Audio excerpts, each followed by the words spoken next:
వైఎస్ఆర్ కాంగ్రెస్ పార్టీలో ప్రధాన భూమిక పోషించే నాయకులందరినీ కూడా టార్గెట్ చేసి అనేక విధాల ఇబ్బందులు పెడతా ఉన్నారు, అనేక రకాల కేసులు పెడతా ఉన్నారు.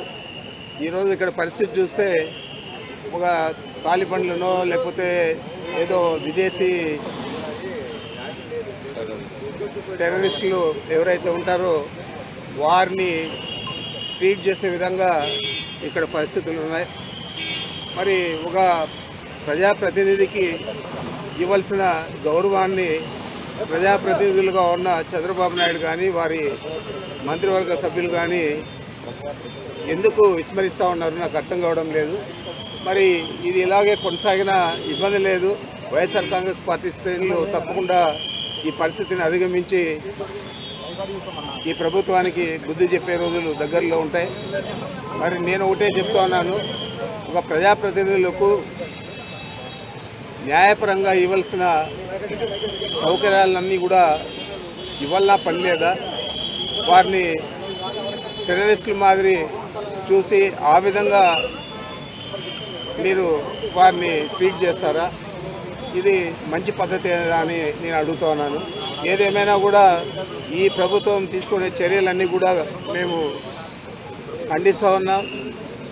మీరు చేసే ఈ తప్పుడు విధానాలు రాబోయే రోజుల్లో ఇది ఒక అలవాటుగా మిగతా ప్రభుత్వాలకు కూడా మారకూడదని చెప్పి నేను తెలియజేస్తా ఉన్నా. తప్పకుండా ప్రజాప్రతినిధులకు ఇవ్వాల్సిన గౌరవాన్ని, వారికి ఇవ్వాల్సిన ప్రాముఖ్యతను, వారికి కల్పించాల్సిన సదుపాయాలు కల్పించాలని పదే పదే నేను మీ ద్వారా తెలియజేస్తా ఉన్నాను.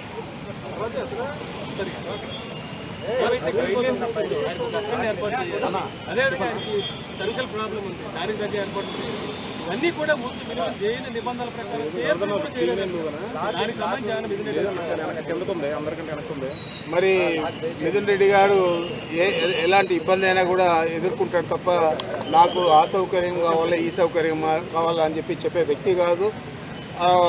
ఇప్పుడు కూడా ఆయన ఏం కూడా నాకు చెప్పలేదు. అయితే ఇక్కడ ఉన్న పరిస్థితుల దృష్ట్యా అక్కడ ప్రభుత్వం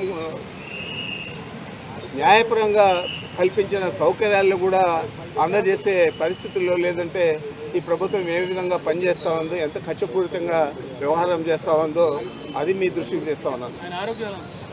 ఆయన బాగున్నాడు, సంతోషంగా ఉన్నాడు.